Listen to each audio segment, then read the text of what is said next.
Hey guys, आज हम पढ़ेंगे द हिंद और टोल से कुछ वोकैब्स जो कि आपके जितने भी कॉम्पिटिटिव एग्जाम्स हैं, bank, SSC, UPSC, state banks, इन सब के लिए बहुत ज़रूरी है. It is nothing just a 5 to 10 minute quick revision. You must take 5 minutes. Okay, so to begin with the word silo. Silo की हिंदी मीनिंग होती है मीनार नुमा ढांचा, यानी कि एक टावर आप उससे कह सकते हो, एक बड़ा सा टावर जो स्पेशली फार्म हाउस पे होता है, और वहाँ पे जितने भी अनाज, उन सब के जितने भी ग्रेन्स होते हैं, जब उनकी हार्वेस्टिंग होती है, कटाई होती है, तो उन सबको वहीं पे स्टोर किया जाता है. ओके, तो उस टावर को हम कहते हैं silo. Okay, tower on a farm use for storing grains etcetera. इसके सिनोनिम्स हो गए depot, warehouse and barn. Next, conundrum. Conundrum की हिंदी मीनिंग होती है पहेली. पहेली आप जानते हो, एक कंफ्यूजिंग प्रॉब्लम जिसे आप क्या करते हो, सुलझाते हो, वही आपके लिए क्या है, एक पहेली है.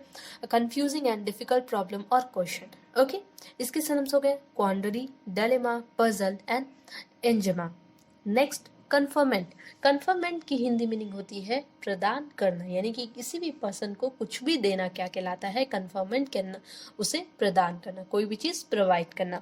The act of giving something such as a degree, award, title और राइट. ओके, किसी भी पर्सन को चाहे कोई डिग्री दिया जा रहा है, चाहे कोई अवार्ड, कोई टाइटल या फिर कोई राइट, कोई अधिकार टू समवन. ओके, तो ये कहलाता है कन्फर्मेंट. ओके, प्रदान करना. इसके सिनोनिम्स हो गए बेस्टॉल, बेस्टोमेंट एंड कन्फरल.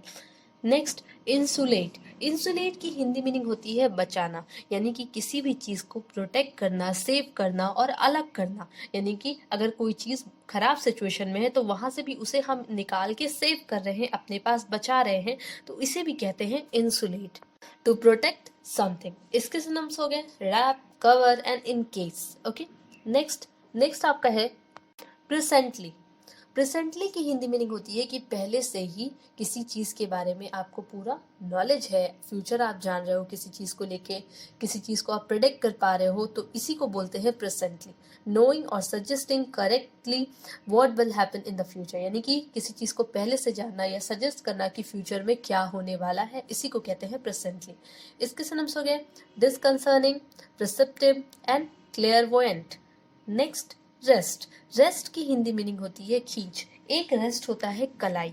ओके, देखो दोनों सेम है, स्पेलिंग भी सेम है, प्रोनाउंसिएशन भी सेम है, लेकिन मीनिंग क्या है, डिफरेंस है.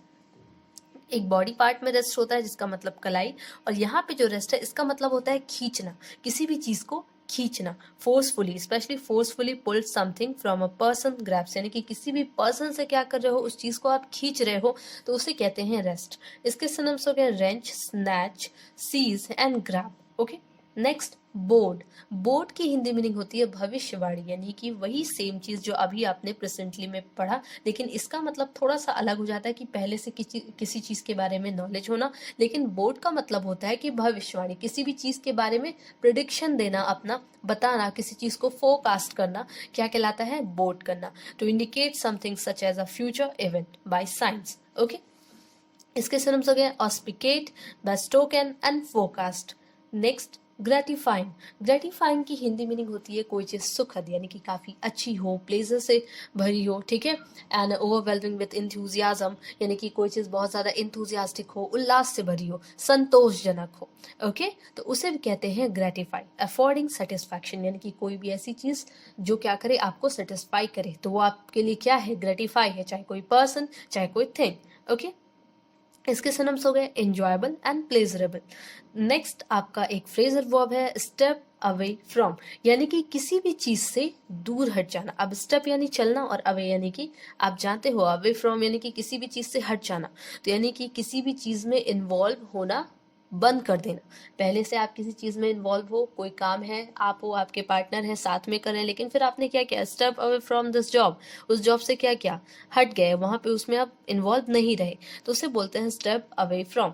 एंड लास्ट आपका एक ईडियम है इन वंस हैंड. क्या, इन वंस हैंड, इसका मतलब होता है for which one is responsible, यानी कि जैसे बोलते हैं कि ये उसके हाथ में है, तो इन हर हैंड या फिर इन वंस हैंड, यानी कि किसी के कोई पर्सन उस काम के लिए रिस्पॉन्सिबल है। ओके, तो ये काम क्या है, इन वंस हैंड, यानी कि कह सकते हो कि कोई भी पर्सन उस काम के लिए रिस्पॉन्सिबल है तो ये उसके हाथ में, in one's hand. Okay, for which one is responsible, यानी कि कोई भी ऐसी चीज जिसके लिए क्या हो कि कोई पर्सन रिस्पॉन्सिबल हो, उसे बोलेंगे इन वंस हैंड। तो ये सारे के सारे आज के आपके वो कैप्स थे। आप डेली शाम में टेलीग्राम पे आया करो, 6:30-7 के बाद एक क्विज चलता है जो अभी आप वो कैबलरीज पढ़ते हो, ओके, जिससे आपका रिवीजन और स्ट्रांग हो जाएगा। Thank you.